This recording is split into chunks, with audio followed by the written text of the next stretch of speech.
E você e a fulana, vocês estão se conversando ainda? Ah, ela veio me pedir perdão e tal. E você perdoou? Ah, perdoei, mas assim, ela no canto dela, eu no meu, né? 10,000 may fall, but we will remain. Olá, meus queridos! Como é que vocês estão? Chegamos! Eu não sei se vocês estavam ansiosos, mas eu estava. Então, vejam esse sorriso. Hoje nós vamos falar de um assunto de interesse geral: perdão. Recentemente eu coloquei essa imagem aqui no Instagram e vocês, não sei se amaram, é a palavra correta, mas vocês interagiram de uma tal forma que eu resolvi falar sobre isso no nosso primeiro devocional. E aí, por que esse tema é importante, apesar de ser meio indigesto, talvez, né? Meio complicado falar sobre perdão. Porque se eu tivesse que resumir a mensagem do Evangelho em uma palavra, acho que essa palavra seria perdão, né? Pensa aí pra você se isso daí faz sentido. Nesse vídeo eu quero mostrar pra você 3 desculpas que a gente dá normalmente pra não perdoar ou para justificar a dificuldade de perdoar uma pessoa.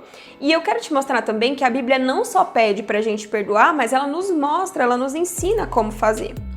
Já aproveitando, eu quero falar também que se você é meu aluno da Escola Bíblica Dominical, fica nesse vídeo, porque nesse vídeo eu vou corrigir um erro que eu cometi durante a aula. Então eu falei a respeito de perdão e levei o pensamento para um raciocínio. E estudando melhor eu vi que esse raciocínio não era o correto e eu vou corrigir nesse vídeo. Então fica por aqui para você entender. Se você é novo por aqui e gosta desse tipo de conteúdo cristão, você gosta de devocionais, precisa de um auxílio para poder entender alguns temas da Bíblia, se inscreve aqui nesse canal, ativa as notificações para você conseguir receber sempre esse conteúdo. O meu objetivo aqui é falar da palavra de Deus de uma forma clara, que você consiga entender e colocando o meu ponto de vista também. Bom, então vamos lá. Antes da gente começar a falar dessas 3 desculpas, eu quero esclarecer para você que eu não sou teóloga, eu não tenho uma formação em estudo bíblico. Isso que eu coloco aqui é fruto do meu estudo devocional. Então, pode ser que eu não esteja apta a me aprofundar nos assuntos, mas o meu objetivo é só dar um pontapé inicial e te mostrar como é o meu ponto de vista hoje, dentro do que eu consigo entender da palavra de Deus. E justamente por isso, o meu desejo é que o Espírito Santo de Deus fale ao seu coração enquanto a gente está aqui conversando, porque se eu falhar, o Espírito Santo de Deus não falha e ele vai te ajudar a entender o que você precisa saber. Bom, então vamos lá. A primeira coisa que a gente fala, ou a primeira coisa que a gente justifica quando a gente tem dificuldade de perdoar uma pessoa é o tamanho do erro que ela cometeu com a gente. Então a gente pensa assim: ah, você tá mandando eu perdoar fulano porque você não sabe o que ele fez pra mim. Ou seja, a gravidade, o erro, o tamanho do erro da pessoa, muitas vezes a gente quer utilizar como justificativa para não perdoar aquela pessoa. A gente tem que entender que, pelo olhar bíblico, essa não é uma justificativa plausível. Lá em Colossenses 3,13 vai dizer o seguinte: suportando-vos uns aos outros e perdoando-vos mutuamente, e se alguém tiver motivo de queixa contra o outro, como o Senhor vos perdoou, assim também fazei vós. A questão aqui é: qual foi o tamanho da nossa ofensa contra Deus? Gigantesca! O nosso erro contra Deus, o nosso pecado contra Deus é infinitamente maior do que qualquer ofensa que as pessoas possam ter feito com a gente. Então, quando Paulo fala aqui para os irmãos de Colosso, como o Senhor vos perdoou, também perdoem as outras pessoas, a gente pega isso como comparação, a gente não consegue utilizar essa justificativa para não perdoar as pessoas. Nós fomos perdoados de uma forma gigantesca. Então, se alguém nos ofende de uma forma gigantesca, nós temos que perdoar. A segunda justificativa que a gente dá, além do tamanho do erro da pessoa, é a quantidade de vezes que ela errou com a gente. Então, assim como Pedro, a gente quer estipular um limite de vacilo. Então, se a pessoa vacilar comigo tantas vezes, tudo bem, passou daí. Só que se a gente for olhar lá em Lucas 17, no versículo 3 e 4, a gente vai ter uma outra visão sobre essa mesma passagem, onde Pedro pergunta quantas vezes eu devo perdoar o meu irmão. Tá escrito assim: se o seu irmão pecar, repreende-o, e se ele se arrepender, perdoa-lhe. E caso ele peque contra ti 7 vezes por dia e 7 vezes retornar dizendo estou arrependido, tu lhe perdoarás. Algumas pessoas dizem que quando Pedro sugeriu para Jesus, eu devo perdoar até 7 vezes, ele estava tentando extrapolar o limite daquela época, porque os rabinos diziam que você deveria perdoar 3 ou 4 vezes a mesma pessoa. Então, quando ele sugere 7 vezes, na cabeça dele ele já estava colocando uma média maravilhosa de perdão. Só que Jesus fala 70 vezes 7 ao dia. Então, se a pessoa der mancada com você 70 vezes 7 no mesmo dia, a nossa obrigação como cristão é perdoar essa pessoa. Calma aí, que eu já vou te explicar como é esse perdão bíblico, porque perdoar não é ter amnésia. E isso faz a gente entrar no terceiro ponto que a gente utiliza para justificar de não perdoar uma pessoa, que são os estragos que esse erro que a pessoa cometeu causaram na gente. Então a gente pensa assim, eu não consigo perdoar fulano porque eu não vou conseguir conviver, não vou conseguir olhar e ficar bem olhando para essa pessoa, eu não vou conseguir ter a mesma amizade de antes.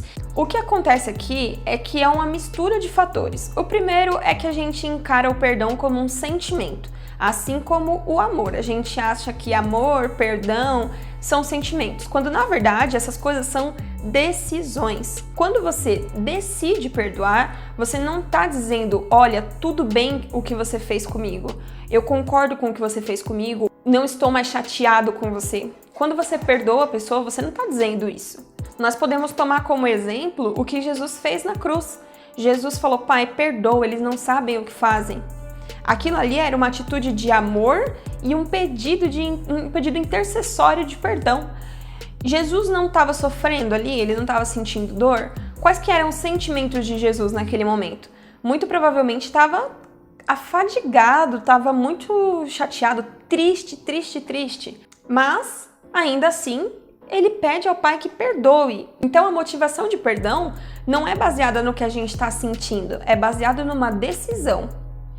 Um outro exemplo que não é Jesus é Estevão, quando está sofrendo seu martírio. Isso está registrado lá em Atos 7, no versículo 60, que vai dizer assim.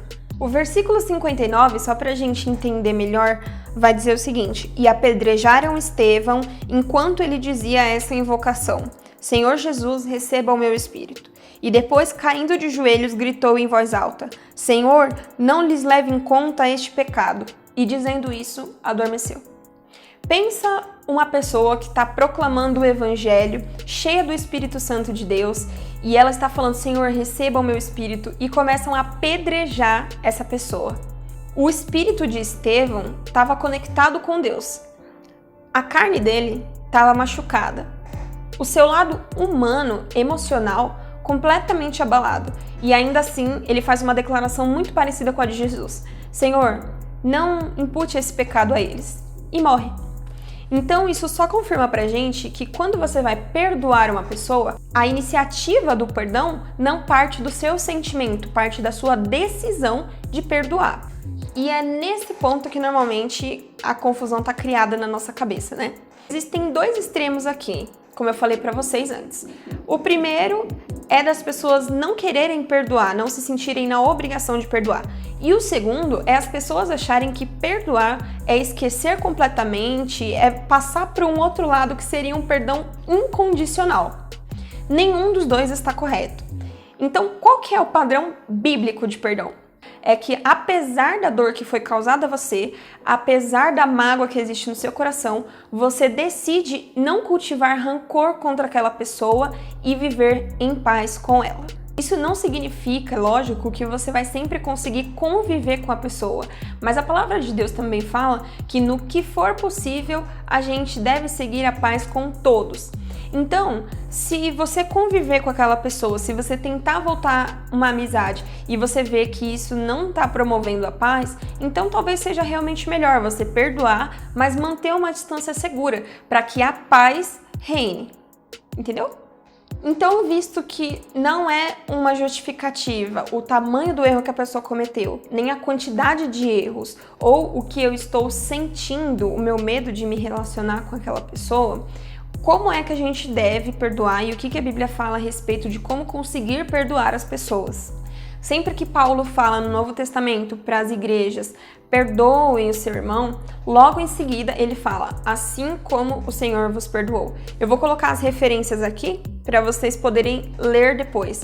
E, gente, é um versículo, para de preguiça, tá? A primeira coisa que a gente pode entender a partir da Bíblia para poder perdoar o nosso irmão é que aquela pessoa, assim como você, também está caminhando na fé. 1 João, no capítulo 2, versículo 14, é onde vai estar escrito: filhinhos, eu vos escrevi, jovens, eu vos escrevi, pais, eu vos escrevi. Quando ele fala isso, ele não está dizendo de pai natural, jovem natural, ele não está falando de idade, ele está falando de maturidade na fé. Então existem níveis diferentes de maturidade na fé. Às vezes a pessoa que te feriu é uma criancinha, é um filhinho na fé. Lá em Romanos 15, no versículo 1, Paulo vai dizer: nós que somos fortes na fé, suportemos os mais fracos. Se a pessoa que errou com você tem menos tempo de evangelho, ou se é um adolescente, se é uma pessoa de menor idade, você tem que saber reconhecer que a pessoa também está passando por uma caminhada. Então, é necessário ter paciência com essa pessoa e suportar essa pessoa. O segundo ponto para a gente conseguir dar esse passo, tomar essa decisão de perdoar, é a gente entender que a justiça não vem de nós. Em Tiago 4, no versículo 11, vai falar que Deus é o único juiz que pode julgar alguma coisa. E aí ele fala: quem é você? Quem você pensa que é ao julgar uma pessoa? Ou seja, ao determinar o que é justo e o que não é justo. A palavra de Deus também fala, lá em Isaías 64, no versículo 6, que a nossa justiça é como um trapo de imundícias perante Deus. O trapo de imundícias era um pano qualquer que o leproso utilizava para se limpar. E aí chegava um momento que aquele pano estava tão sujo de excremento, de sangue, pele e outras coisas, que se chamava um trapo de imundícia, porque não tinha mais o que fazer com aquele pano. Então é assim que Deus vê a nossa justiça. Sempre que você tentar fazer justiça com as suas mãos, não vai dar certo. E quando você abre mão disso e entende que a justiça vem de Deus, você consegue ter o seu coração mais em paz para poder decidir perdoar uma pessoa. E o terceiro e último conselho que eu quero te dar para você conseguir decidir perdoar uma pessoa é simplesmente entender que o perdão é uma condição para você também ser perdoado. Como eu falei para vocês, lá em Mateus 6,14, Jesus vai dizer o seguinte: se vocês perdoarem as ofensas dos homens, o Pai vai perdoar as suas ofensas, mas se vocês não perdoarem, o Pai também não lhes perdoará. Isso me faz entender que a partir do momento que você não libera perdão, você também não recebe perdão. Justamente por aquele primeiro princípio que a gente falou lá em Colossenses 3, de que nós devemos perdoar assim como nós fomos perdoados pelo Senhor. Então, se a nossa ofensa era grande demais e mesmo assim Deus nos perdoou, nós devemos perdoar grandes ofensas. Se as nossas ofensas são repetidas contra Deus e assim Ele nos perdoa, nós devemos perdoar o outro também.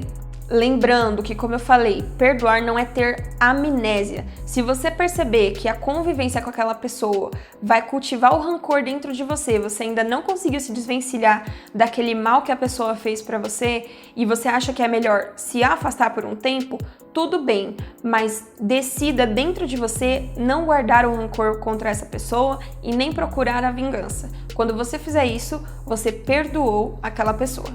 Bom, meus queridos, é isso. Espero que vocês tenham gostado, que vocês tenham aprendido alguma coisa e que o Espírito Santo de Deus tenha falado ao seu coração. Eu retifiquei aqui um erro que foi falado na Escola Bíblica Dominical, então espero que você tenha captado a mensagem.